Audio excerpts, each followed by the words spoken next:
There have been times when we've had to stop the bus because the tires were not working and they had to stop and change the tire. And there have been times when we'd be driving through areas that we thought were dangerous, but thankfully there was security around. I mean, it's exciting. It's very adventurous.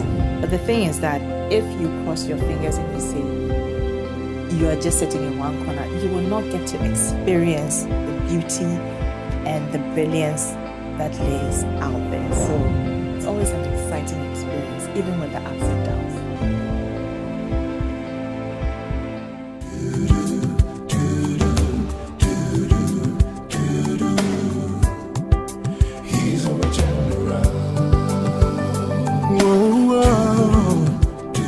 Turn around.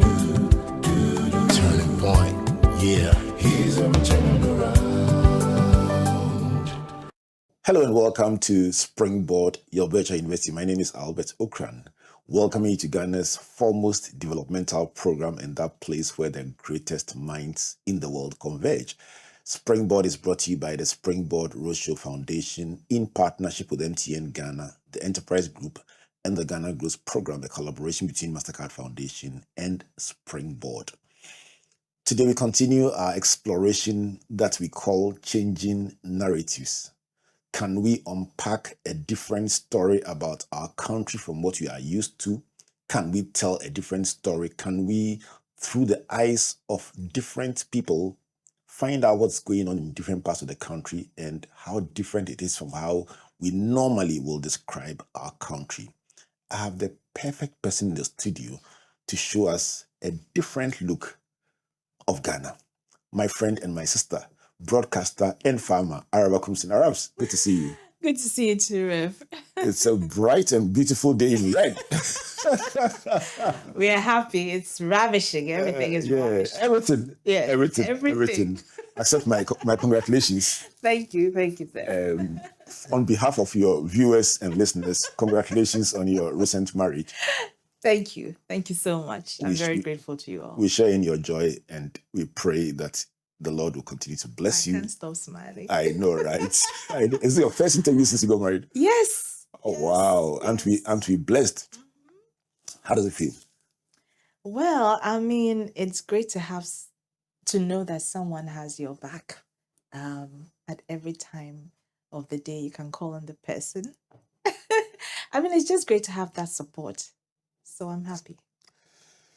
Our prayers, our best wishes continue to remain with you.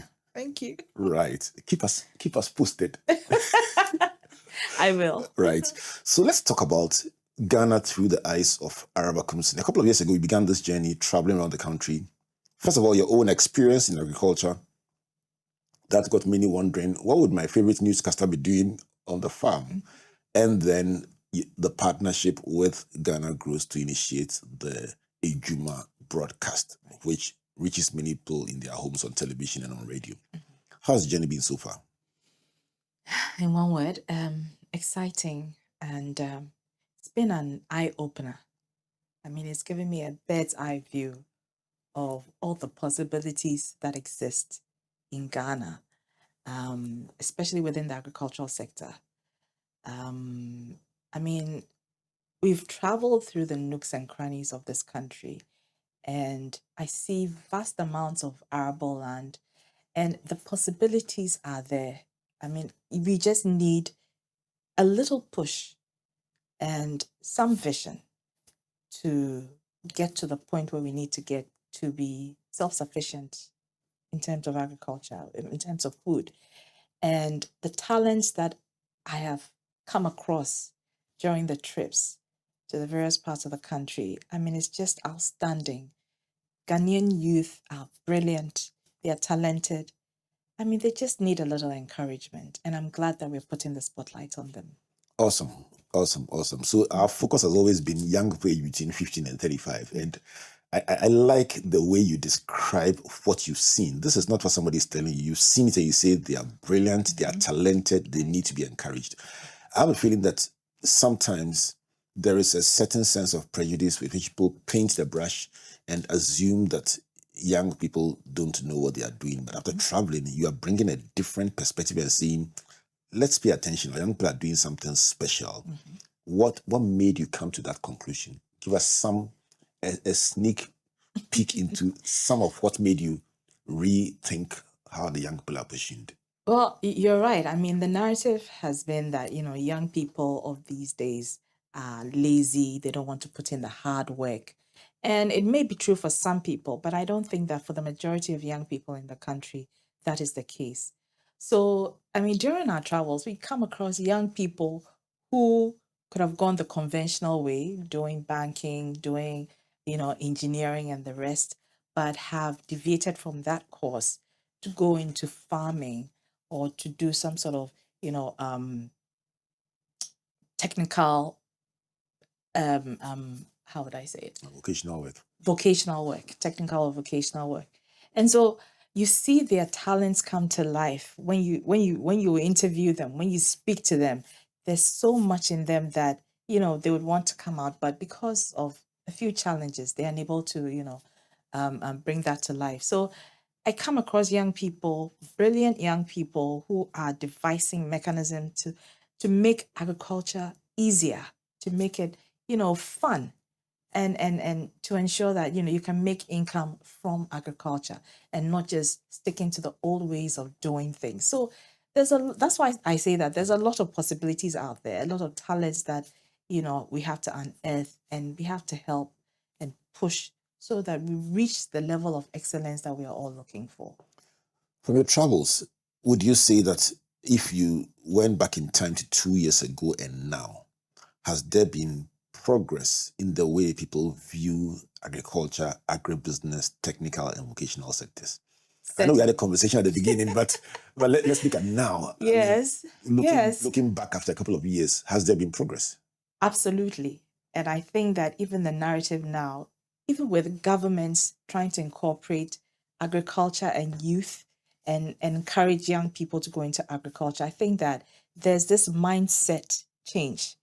People are beginning to see agriculture and technical vocation as something that they can venture into rather than the conventional, jobs like banking, engineering, law, and the like. This is Springboard Yobecha University, and my guest is my own sister Araba Koomson as we explore learnings from the field, as you may want to put it. We are trying to travel through her eyes or her voice to the places that she has been to, especially as host of the Ghana Grows Ejuma program, as well as her own forays into agriculture to find out, are people beginning to believe in the sector? What are some of the beautiful stories that she's seen that are making people say, you know what, it can be done? Perhaps. So let's talk about some of the amazing people that you captured through your lenses on the road across the country. The one that comes to mind immediately is Rosamond Affle. She's with Aiden Ventures, and she is a young lady who was in the banking sector, and she left to concentrate on her farming activities. So she has an integrated farm in the Western region, integrated because it's not just crops, it's livestock. And what she does is that it's a sustainable strategy she uses to maintain the farm. So nothing goes to waste. Everything on the farm is put to use, whether it is urine from the rabbits that she rears, or it's the I don't know how they describe it, but she rears catfish as well. And so she uses the water, the wastewater from the catfish to, water her crops as well. So everything is put to use. And I thought that was so fantastic. That is so fantastic. And so I spoke to some people about it, some people who are venturing into farming, and I told them about it. And I said, you can use everything on your farm. Nothing necessarily has to go to waste. And some of them have started, deploying that, and it's been good for them. Another guy who comes to mind is Rog. We recently spoke to him. He is a young graduate who did electrical engineering, and he's doing farming as well. He says it's been a passion of his. But of course, growing up, his parents expected him to, do either engineering, law, or the like. but he decided to, engage in his passion after school, and he hasn't regretted and looked back since. So he grows peppers, he grows okras, and he started packaging it. And he has deployed, modern ways of packaging his goods. And it is so interesting to see a young person who's not been into farming, read around it, decided to go into it. And because of his passion, he's doing so well. He inspires me because I myself, I'm into farming, and I just started, pepper farming, and I've taken a few tips from him, and it really seems to be helping. So there are lots of success stories across the country that I'm so glad that Ghana Grocery Juma has put the spotlight on. For you, did you find that the learnings from what you see are influencing your own approach to farming? Definitely, absolutely. Like I said, in the pepper case, I mean, when I started growing pepper, I just read around it.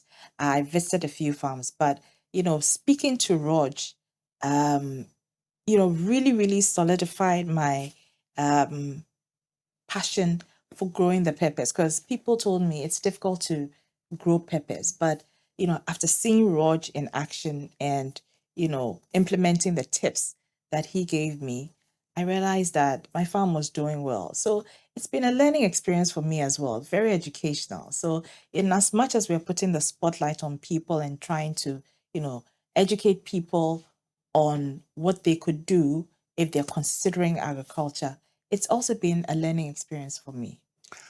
So let's take the different experiences you have. Typically on the road, you either be at a festival trying to explore the agribusiness interests around it. You either will be in a community, or you will either be in somebody's factory, production place, or a farm. Which of those gives you the biggest kick? I mean, you should know on the farm. On the farm. On the farm, because the process of cultivating a seed and seeing it, nurturing it, and seeing the end product, it is so beautiful. It's like a work of art.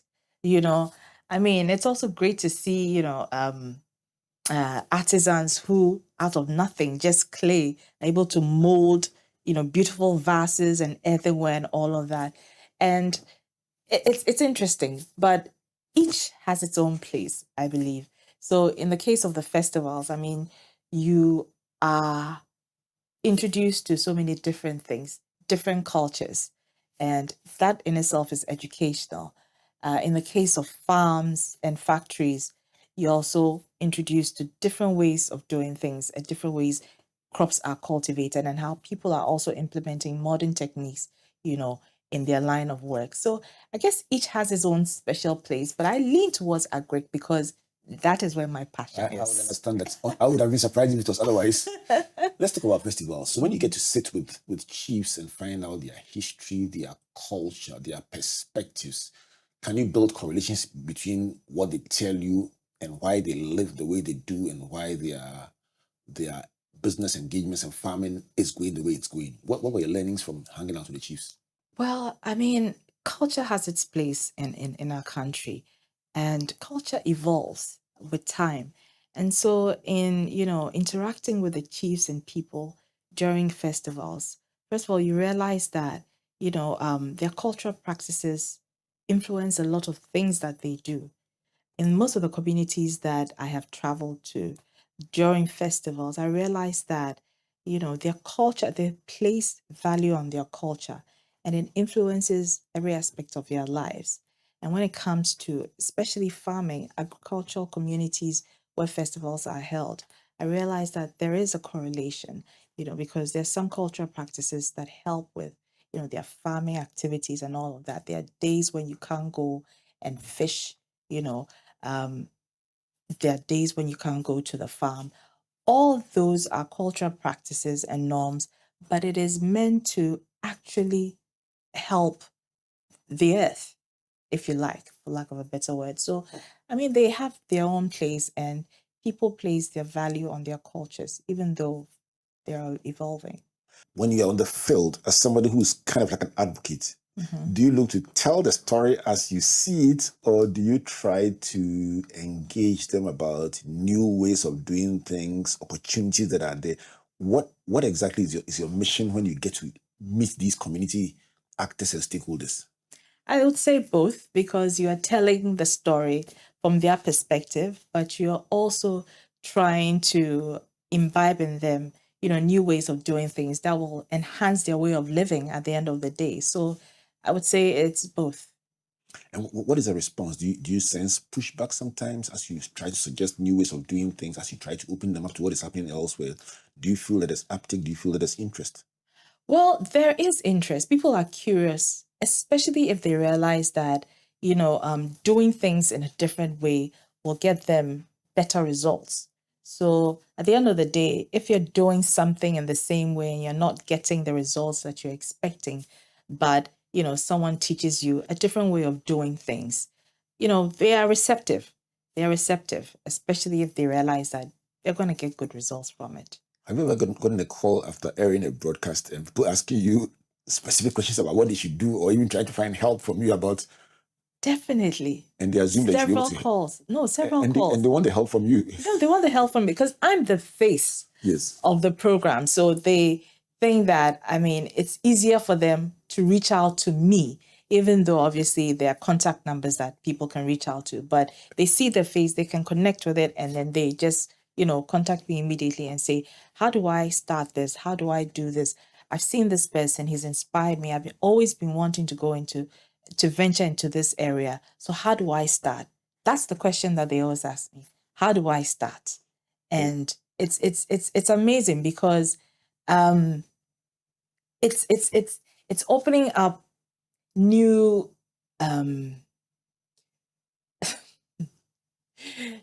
sorry.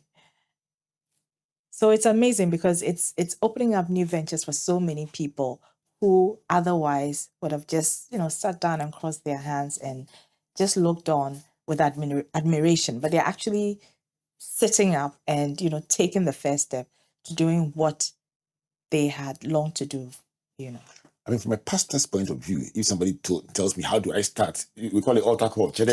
We believe it should be the ultimate in our quest to point people to opportunities. If they watch something that we've showed and they say, how do I start? It probably means that they are convinced by what they've seen and they want to take action. So what do you do when they ask you, how do I start? Do you No, talk to them, support them? Do you point them to the host, the guest that you spoke to, or no, to the first of call all, center? when I get that call, I feel it's so fulfilling because it's like you are filling a certain void. There was a void in them that you are filling now, or you're seeking to fill, or you're in one way or the other helping to fill. So once they ask that question, I get so excited because the interest is there, that has sparked their interest and they want to do something about it. Like I said, it's one thing to be interested in something, admired, and not take action. It's another thing to go beyond that, to want to actually take action. And that's where the magic is, taking action. So if they call me and they're asking, where do I start? I usually have so what we do is on the trips, we get the contacts of the various resource persons so that in the event that anybody is interested in, venturing into those areas, we pass on the numbers to them. So usually that's what I do. But it's very fulfilling, Rev. It's very fulfilling. One of when the things that people we've call. done that I would like to share with you one of these days is behavioral mapping. Like, we actually have taken time to pick the stories of a number of individuals these programs we do have touched.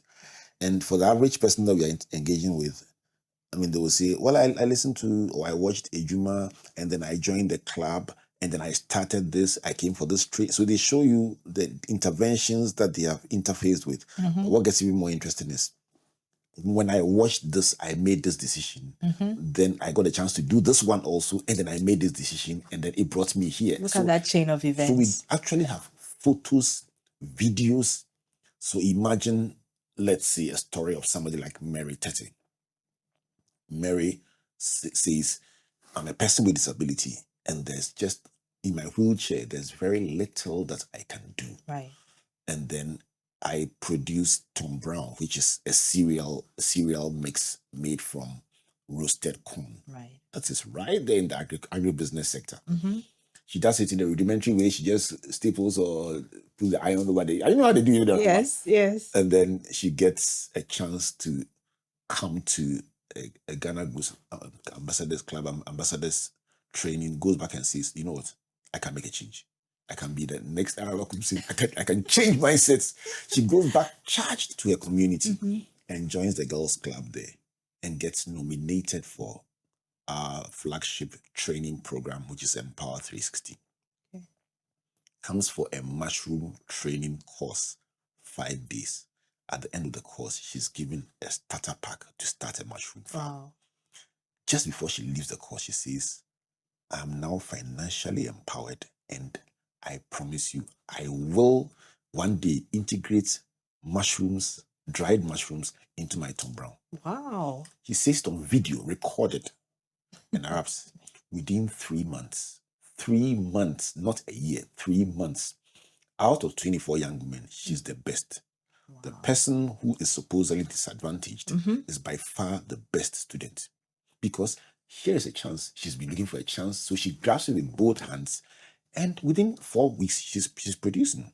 Yeah. Within 3 months, she's making her own personal inquiries about expansion. Wow. And guess what? Her leading product now is Tom Brown with dried mushrooms mixed into it. Wow. She says the product is flying off the shelf. There was a video before and there's a video today. You can't beat this one. Wow. That is amazing. It's incredible. And, Wow. and when you watch her telling the story, still in her wheelchair and so confident and saying, my future is guaranteed. You're like, what would have happened if no one listened or gave them a chance? Yeah, and exactly. that's what people like you, Yabitha, all those partnering with us as we travel around the country are doing. And guess what? You may see some of them, but you may never ever meet any of them. But their lives are being changed. How does it make you feel? I'm contributing to something bigger because the potential is there. We see it. How do we unearth it? So in our own small ways, we are putting the spotlight on what we should be shining to give people like Mary Tete that push, because she saw something, she was pushed, she was encouraged, and she felt she could do it. And look at where she is right now. There's so many Mary Tetes out there. So many Mary Tetes out there. I tell you, when we crisscross the country, the number of young people we see and what they're doing. We came across a young guy, a graduate of KNUST, who has developed this mechanism to dry corn so that it doesn't go rotten, so that it can be stored for longer. And I was wondering, I mean, all of these people exist in all the nooks and crannies of these countries, of this country. And so it is so heartwarming when you see them at that stage, elevated to that stage, from where they came from. And it inspires so many others. This is Springboard, your virtual university, and Araba says it's inspiring so many others. I hope that this conversation is inspiring you, because when you come back from the break, we'll be talking about where do we go from here. I'm going to tap into Araba as a newscaster, as an advocate, as a farmer, as a lover of Ghana. We've had conversations about Ghana way back. Just go back and check out our records. Yes. So as somebody who's so passionate about this country, how do we leverage all these different strands to build the Ghana that we want? And by the way, is there a Ghana that we all want? And if so, how does it look like? That's the conversation when we come back from the break with my friend Araba Koomson. This is Springboard, your virtual university, brought to you by the Springboard Ratio Foundation in partnership with MTN Ghana, the Enterprise Group, and the Ghana Growth Program, which Araba is part of. That's a collaboration between Mastercard Foundation and Springboard, mainly aimed at inspiring young people to choose careers, decent, dignified, and fulfilling work in the areas of agriculture, agribusiness, and ATVET. When we come back, let's unpack where do we go from here, and then also find out the young women, what are they doing in this beautiful kaleidoscope?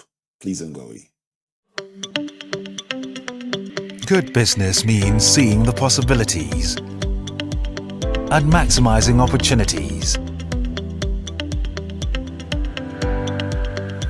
making sure you have a responsive support system. Backs your business goals.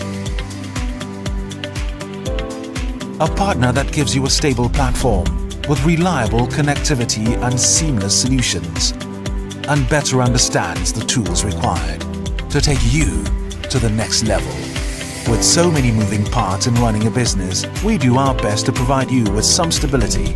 The only kind of stability you can find with MTN Business Broadband, the fastest and most reliable internet provider in Ghana, making sure you stay ahead and stay connected, because we understand what makes your business tick. Sign up today on broadband.mtn.com.gh or call or WhatsApp 0244 308 111.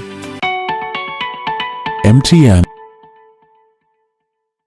Whether it's 1924, 2024, or 2124, we've always known that you are driven by your sense of safety and well-being.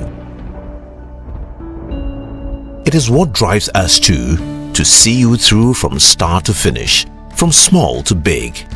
And in the last 100 years, as you have evolved, so have we also expanded to serve you in many ways. From cradle to grave, with expertise in insurance, life, pensions, properties, health, and for those beautiful memorable goodbyes. It's 2024, and in all our markets, our pedigree is recognized, our strength respected, our expertise valued, and our solutions sought by all who desire an advantage in life. Experience the time-tested and truly trusted 100 years legacy of Ghana's oldest insurer. Take charge of your future now. Insurance, life, pensions, property management, funeral services, health insurance. Enterprise, your advantage.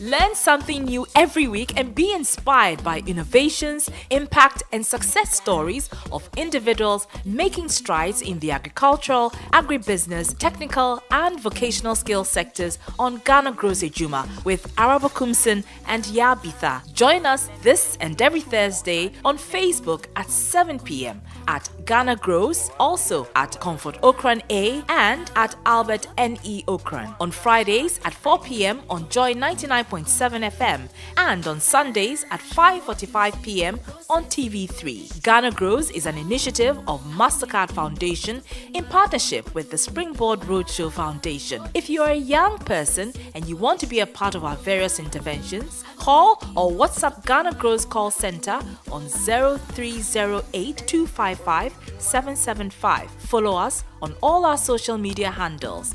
Ghana Grows Ejuma. Hope Day.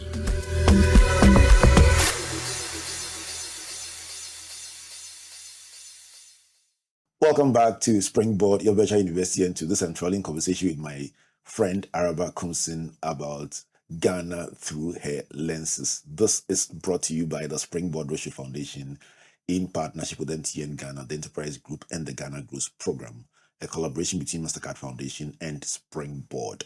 So just to bring you the enterprise advantage tip for the day, and the question for today is simple. Can I buy motor insurance for 3 months? You can actually buy for even a month. So if you're traveling to town and you'll be here for a month and you will travel back, you can actually buy insurance for just a month, or also for as long as 12 months, and that depends on you.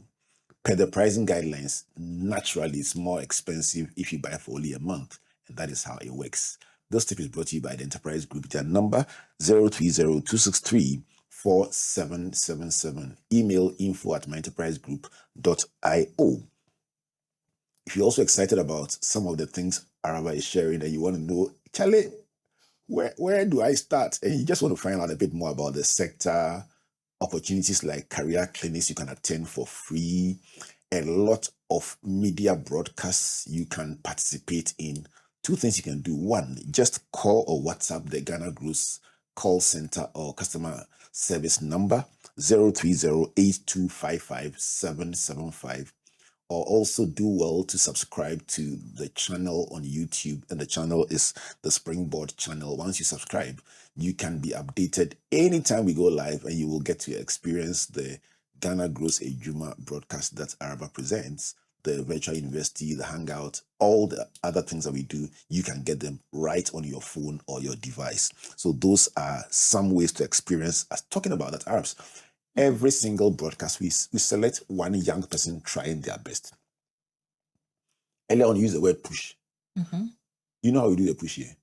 Somebody who's not expecting it is sitting at home, either watching this broadcast or doing their thing. Then we mention their name, mention what they do, and give a phone number. Then people start calling them. Sometimes they can sell her. They say, I can't believe this. Wow. And we just enjoy doing it. It's a surprise. You'll be at home now, then they start calling you. That's You want to amazing. buy. Charlie, it's work like magic. Some people are saying, Charlie, they've quadrupled their sales. Oh, So the spotlight today is on Juiced Up, an organic cold pressed juice enterprise. So they produce natural juice without additives or sugars.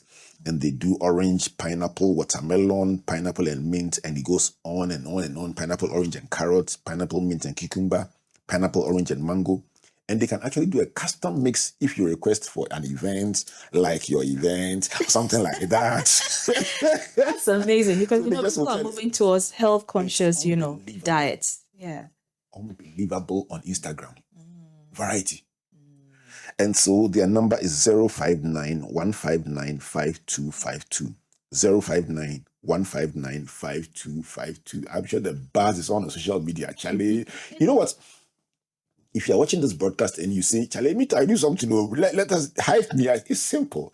Just write what you do in the comments. We'll verify it and then give you a chance. You pay nothing. And when we buy from you, we pay full price. We don't take discounts. We want to support young people in these ventures. And if you walk into our office, Arabs, I'm sure you saw it. Yes. Young people's products, and we buy them and pay full price so that we don't take advantage of the fact that we promoted them. No, we They pay need that support. full price. And that's the small way we are pushing them. So we talked about push, we are pushing. You could do push. Arabs, let's talk about the power of storytelling. You say if you hadn't traveled, you wouldn't know how much is happening. And I love the way you described our young people, talented, energetic, willing to work and doing great stuff. Let's talk about the power of storytelling in changing narratives. I mean, for my background as a journalist and someone who's been telling stories, I've come to the realization that, telling stories evokes so many things, evokes passion, evokes sympathy, and the like. We had, I recall us doing stories about sanitation in the city, and the way the stories were told made people want to clean up their communities where they were, So it's important to tell stories in a way and a manner that will evoke the passions that will encourage people to do whatever they want to do or push them to the next level. So storytelling really is important. And throughout this journey on Ghana Grows, I realized that our storytelling inspires a lot of people. How we tell the stories make people sit up and want to know more, go beyond just watching to picking up a phone and calling us and asking questions, making inquiries so that they can start their own ventures. And I think it's powerful. In the course of what you do, it is our intention, and ultimately that is what also ends up happening. We connect with different stakeholders in what we do.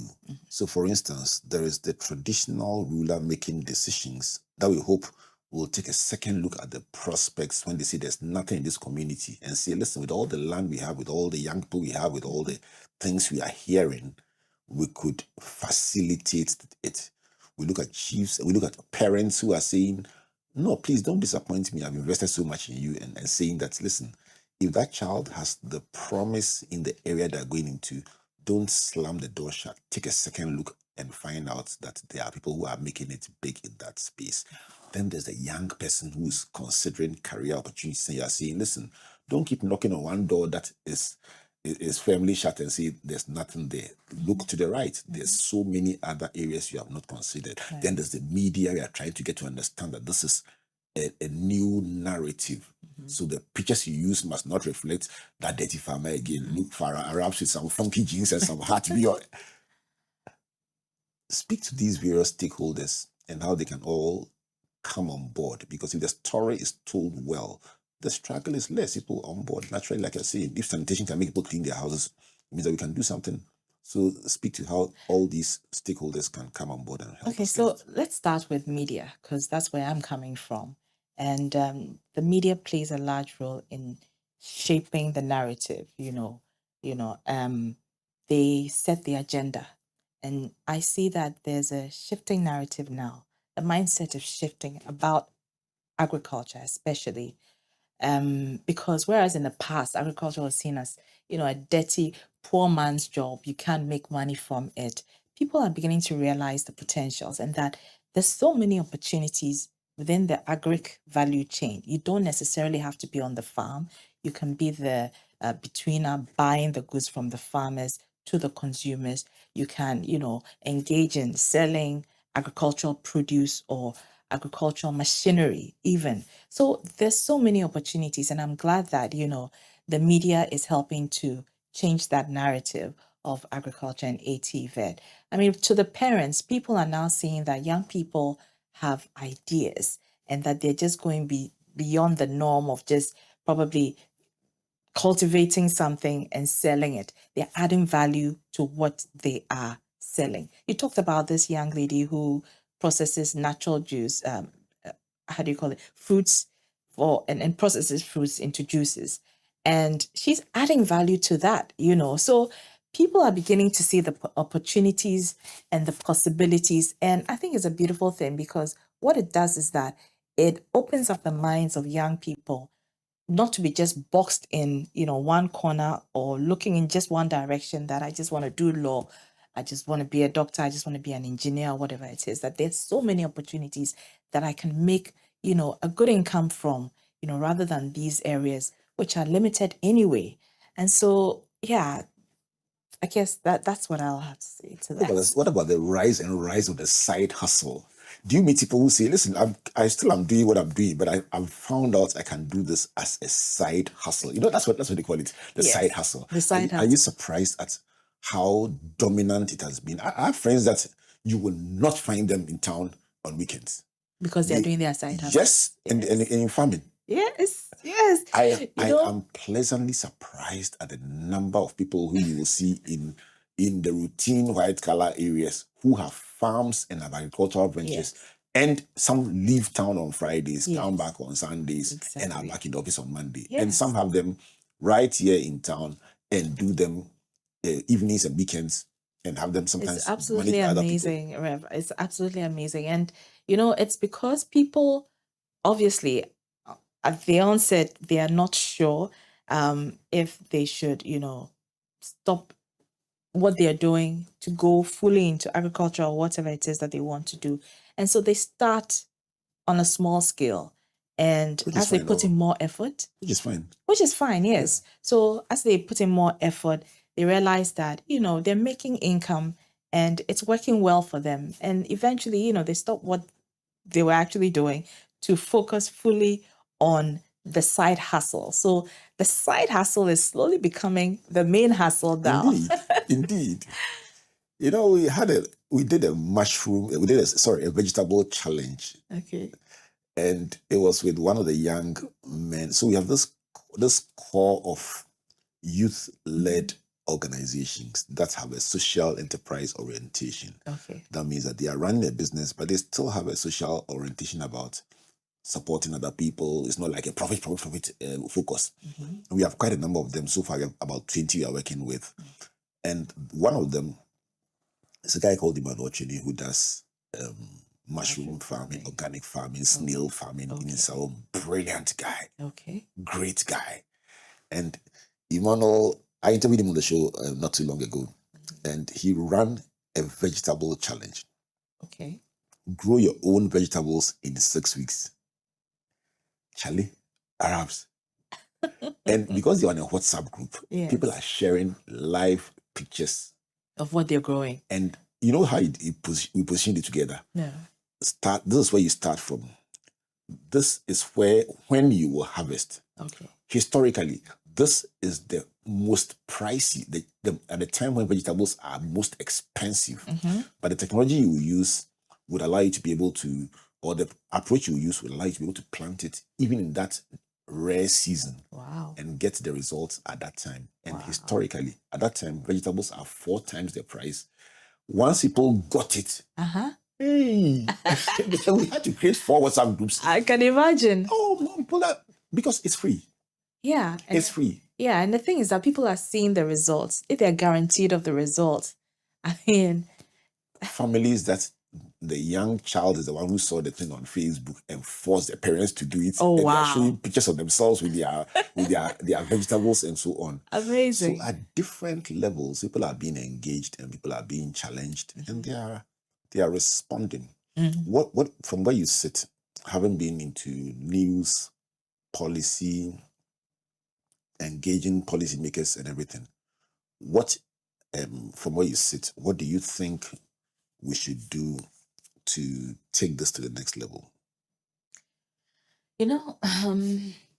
Policy is important, first of all, because if there is a vision that can be carried through, at the end of it all, the results will benefit everyone. So policy is very important. Governmental policy is very important. And I'm happy to see that the government is incorporating entrepreneurship and agriculture, agribusiness. Policy on apprenticeship. Exactly. Seems to be mirroring the German models. Very tight. Exactly. That's one good one there. And I'm hopeful that it will encourage more young people to go into entrepreneurship and agripreneurship mostly. But also, it's good to start at a young age. They say start them early and it won't leave them. It won't depart them. Exactly. Exactly. Because I recall I was going to the farm one of those days, and my niece, she's about 5 years old, she said she wanted to come along with me. She had been watching Ghana Grows. She had been watching me on Ghana Grows. Okay. And she said, I want to go to the farm too. I want to go and see what you do. And I thought that was so amazing that as a young person, rather than sit in the corner playing with her Barbies or whatever it's, she wanted to go out there and see for herself how crops are grown and cultivated and all of that. So I think it's important that we inculcate that in young kids. They grow up with it, they appreciate it, and, the possibilities are endless for them. So I go home, I saw on social media my good friend Kujakoto Buatin telling about his mangoes. And yes. It's just a power. Look, you're doing a great job. And you know the funny thing? I can sit in my home and I know what is happening on your farm. Yes. What's happening on Kujo's farm. What's happening on Johnny Melo's farm. It's because there's a consistent storytelling angle to it. Exactly. I know farming is stressful, but you still find time to carry your audience away, along with you. And so Kujo just posted that, oh yeah, he said mangoes again. So, I mean, those who like ordering, they should order. I got home and there were 4 boxes in my home. Wow. I saw it and I was like, oh yeah, order when I go home. Tell him what my comfort is 3 steps above me. She had already ordered it, spoken to Kujo, and it had been delivered. Okay. And I'm saying, these are new approaches to what we used to know about farming. You can place a call, you can text, you can WhatsApp, and it's ordered to your doorstep. And it's not just Kujo. A number of people on Instagram are using better packaging. It was nicely packaged in card boxes. I'm just amazed at how well people are bringing the sense of innovation into these sectors. What do you think about it? I think it's absolutely fantastic because, we are in an information-driven age, and I mean, everyone is on social media now.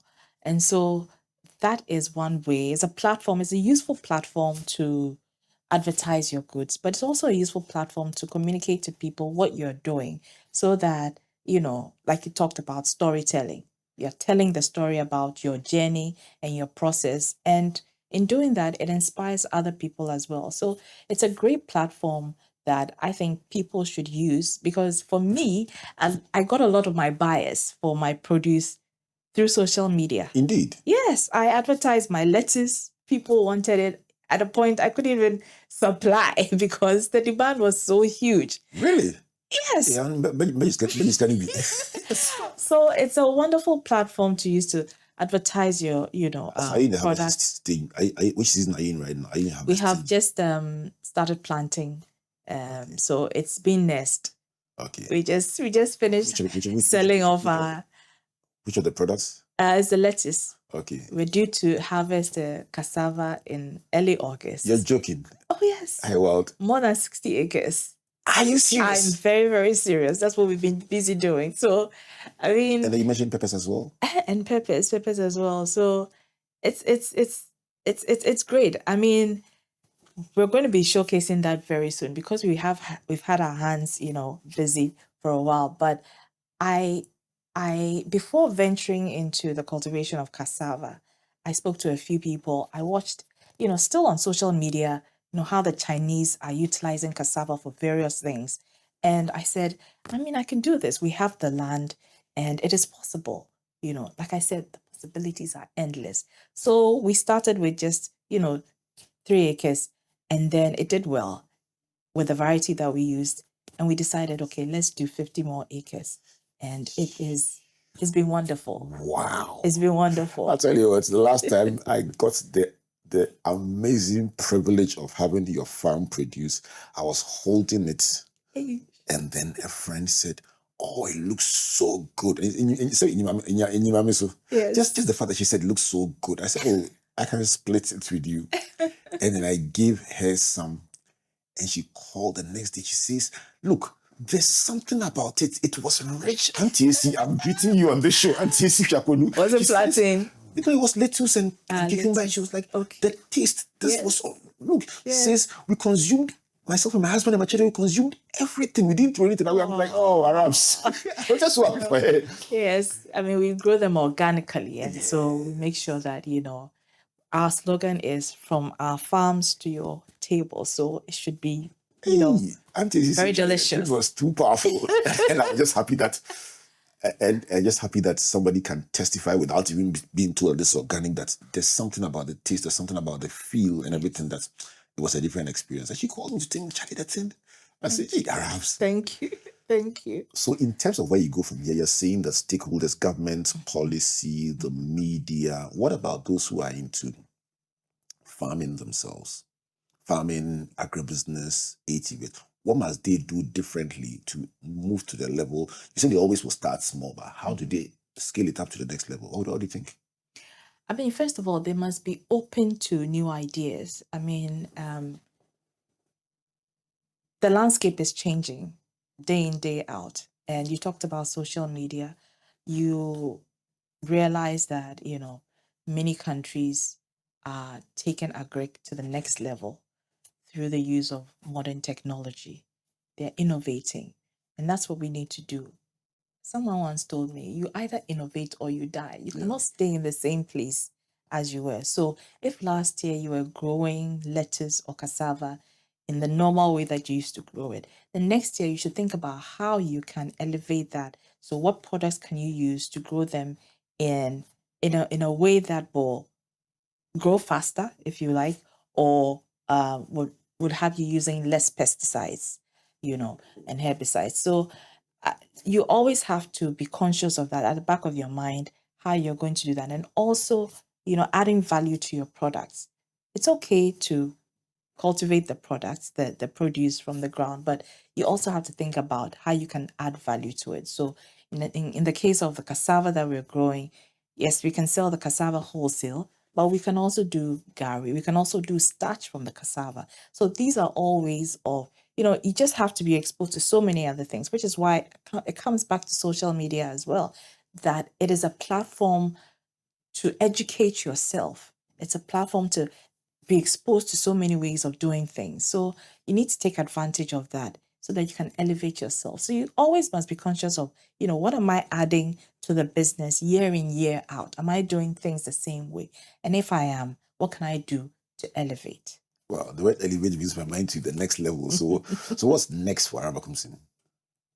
Well, what's next is, I mean, we've been in the cultivation of crops, and we are looking at taking it a notch higher by setting up a little factory so that we can process some of the agricultural produce that we are producing. So hopefully, we're looking into the production of starch, and so we're crossing our fingers and hoping that that comes. So maybe a year from now, we'll be speaking about starch You production. have a seat every year on the show. Every year. Just because it's a story we are unpacking. And I'm going to go back and play what you said 2 years ago, just to remind myself of a journey. And one day we'll just do a clip of what you said 2 years ago, what you said today, and what you'll be saying next year. By the time the cash now, and we'll talk about that one. God is faithful. Amen. So are you as inspired as you were 2 years ago when you began this journey, or 2 years ago when you 2 years ago when you began this journey? Do you still feel as excited about the sector as you used to be? I'm even more passionate and excited because of the possibilities that I've come across that I myself can take advantage of. I'm excited because there's so many brilliant young people out there that I meet every time I take a trip to go and interview people. So much brilliance in this country that a lot of people don't know about. I'm so excited when I have to shine the light on these people because, millions may be watching. One person can take something out of that and it will change that person's life. So it's always exciting when I jump in on the Ghana Grows bus and then we're off to go and, throw the spotlight on a brilliant young person. Give me a little peek on the behind the scenes, because we always see the nice one, the nicely edited cut out version, but are there struggles with travel, bus, the tires go flat, There weather, have been times when we've illness? had to stop the bus because the tires were not working and they had to stop and change the tire. And there have been times when we'd be driving through areas that we thought were dangerous, but thankfully there was security around. I mean, it's exciting. It's very adventurous. But the thing is that if you cross your fingers and you say you are just sitting in one corner, you will not get to experience the beauty and the brilliance that lays out there. So it's always an exciting experience, even with the ups and downs. Have you changed your view about Ghana through your travels? It's made me even more patriotic. If nothing at all, it's made me more patriotic, and it's made me want to see better for Ghana, because I believe that the possibilities, like I always keep saying, it sounds like a cliche, but the possibilities are endless, and there are brilliant people out there who can do a lot given, a small push. And so I am hopeful for Ghana. Hope Day. Yeah, Hope Day. Ghana Grows Hope Day. This definitely has been the voice of Araba Koomson, just mirroring what she does every single week, inspiring young people about opportunities in the agriculture, agribusiness, and ATMS sectors on the Ghana Grows Ejuma broadcast. I think the interesting thing about Araba is that, in the first place, what she's doing primarily on her farm is itself an inspiration. And then when she travels and throws light, it becomes a double inspiration. So I hope that through the transmission of these thoughts and ideas, you have been inspired and reminded that Hope Day. So wherever you are with what you have, begin small, as Araba says, and then develop the appetite for doing even bigger things and transforming this nation through the process.